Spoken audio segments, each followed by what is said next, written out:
ada 5 hakim yang agak sontoloyo sedikit.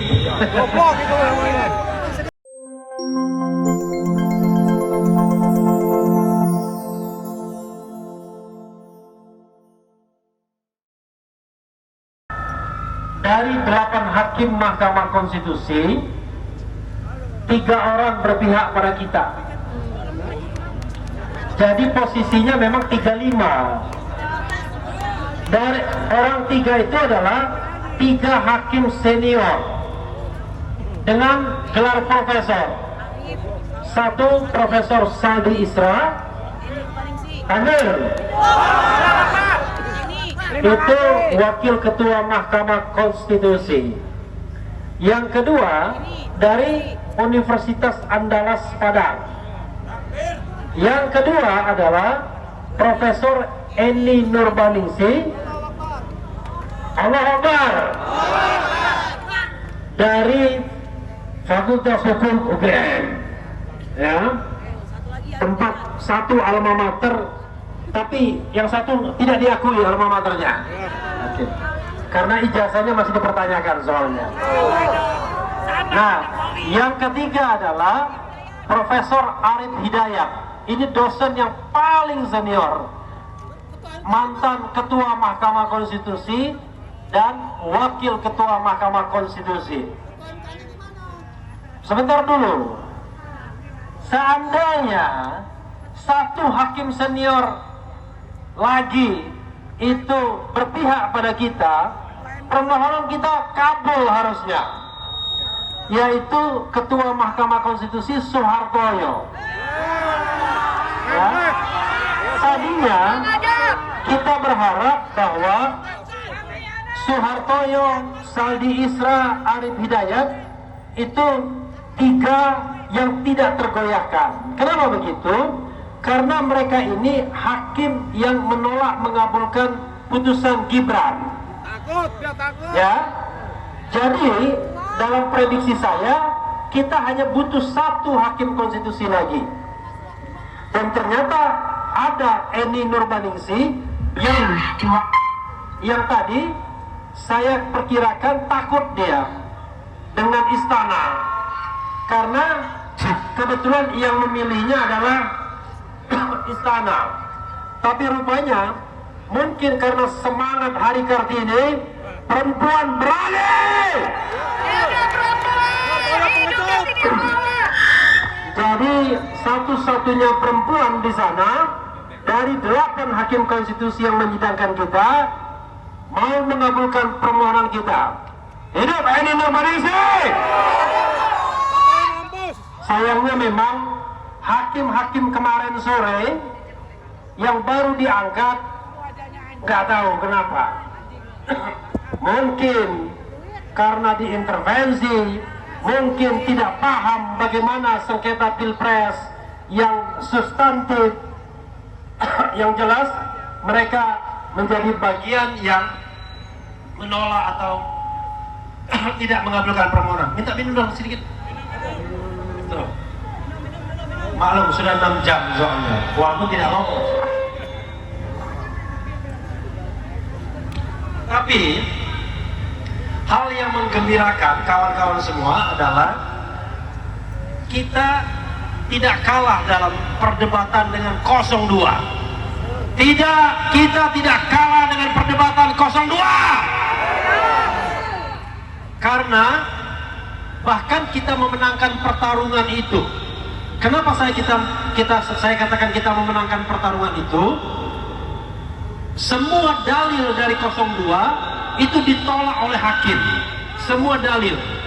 Sebagai contoh misalnya 02 yang lawyernya gitu ya, itu mendalilkan bahwa Mahkamah Konstitusi hanya bersifat angka katanya, hitung-hitungan aja.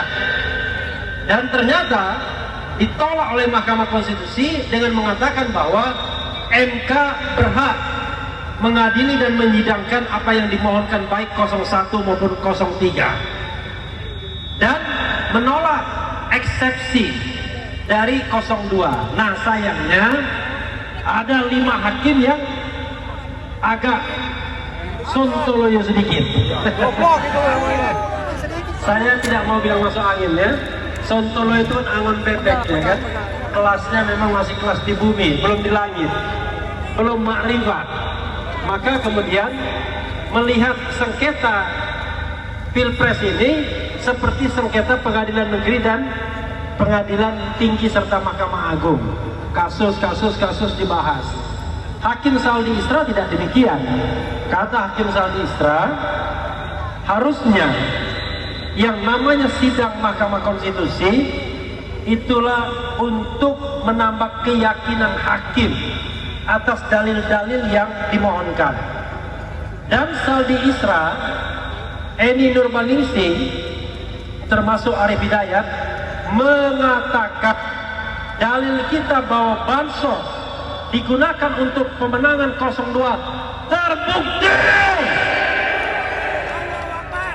Jadi bukan omong kosong bahwa memang bansos digunakan untuk pemenangan 02. Saldi Isra melihat timing pembagian. Kita tahu kawan-kawan semua, bansos Pras El Nino digelontorkan sebelum pemilu. BLT 200.000 dikali 3 digelontorkan sebelum pemilu.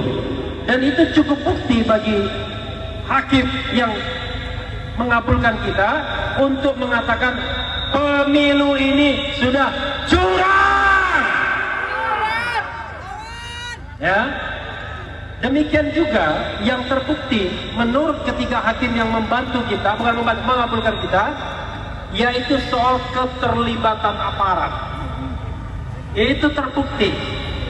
Memang tidak spesifik aparat apa ya, jangan tersinggung dulu kawan-kawan. Aparat keamanan, pokoknya aparat. Aparat itu macam-macam, ada aparat desa, ada menteri, ada aparat-aparat yang lain.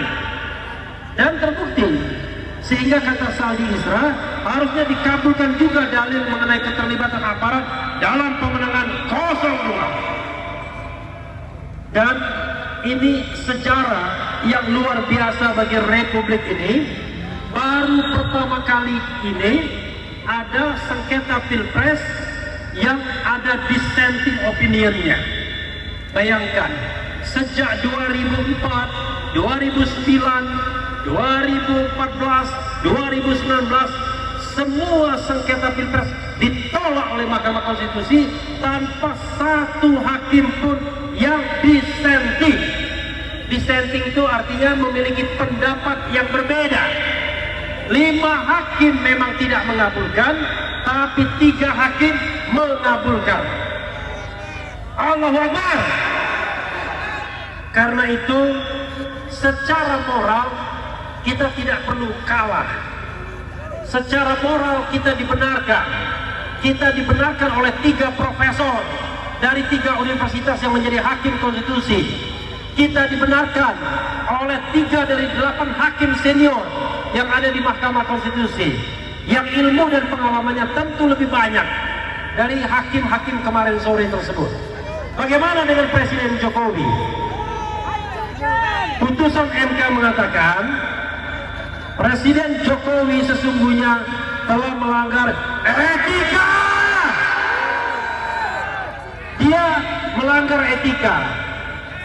Tetapi ya, sedikit sontoloyonya ya, itu tidak diakui sebagai cara untuk membatalkan pemilu atau membatalkan hasil dan memerintahkan pemungutan suara ulang, karena dianggap belum ada hukumnya.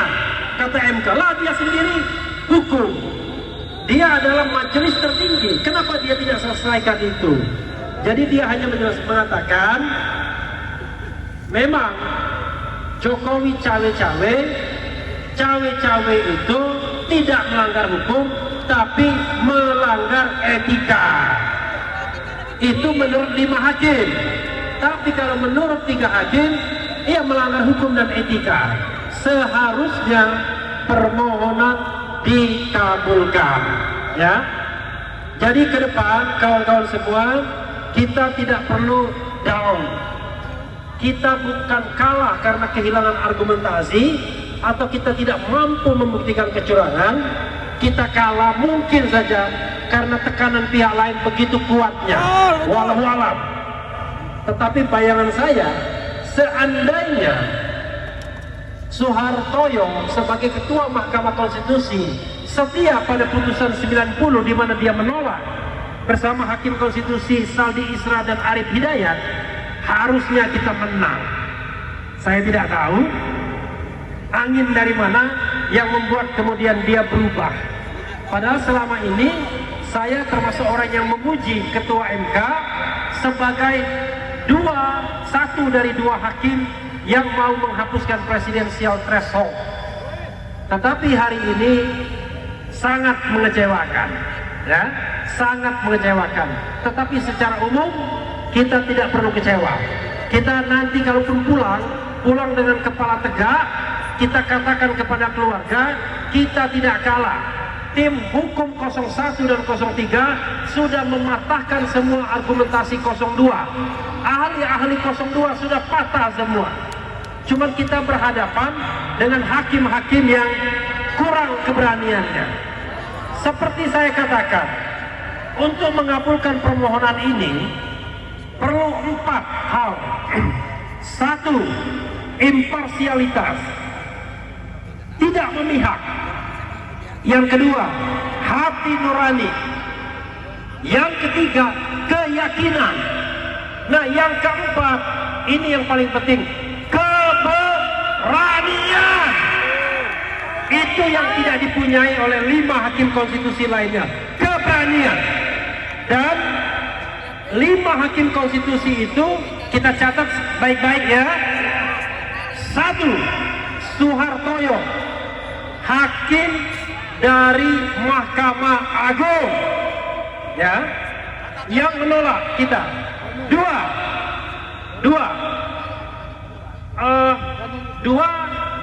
Guntur Hamzah, hakim dari Unhas.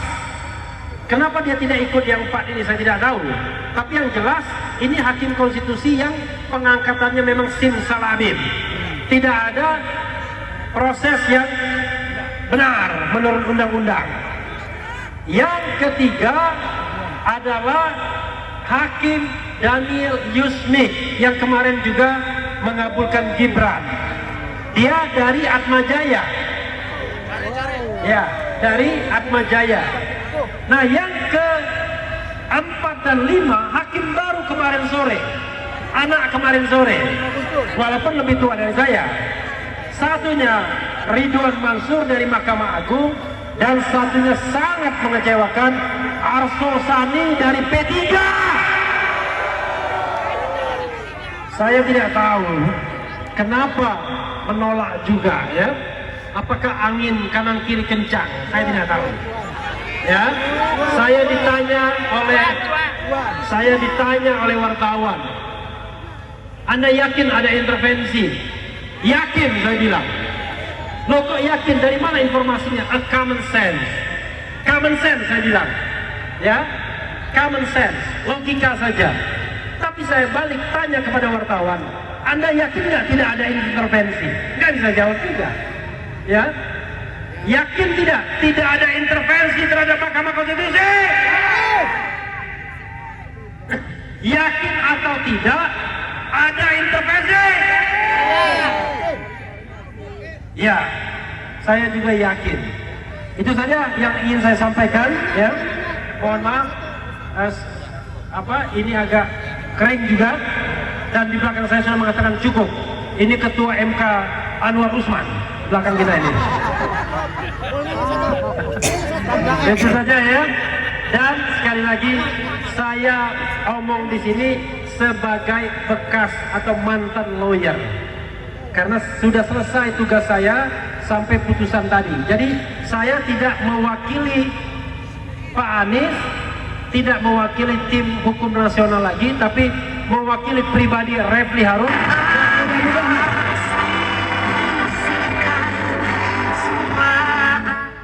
Dan mudah-mudahan tetap istiqomah, ya, berjuang di jalanan seperti ini dengan kawan-kawan semua sampai kemudian demokrasi dan konstitusi ditegakkan. Wassalamualaikum warahmatullahi wabarakatuh.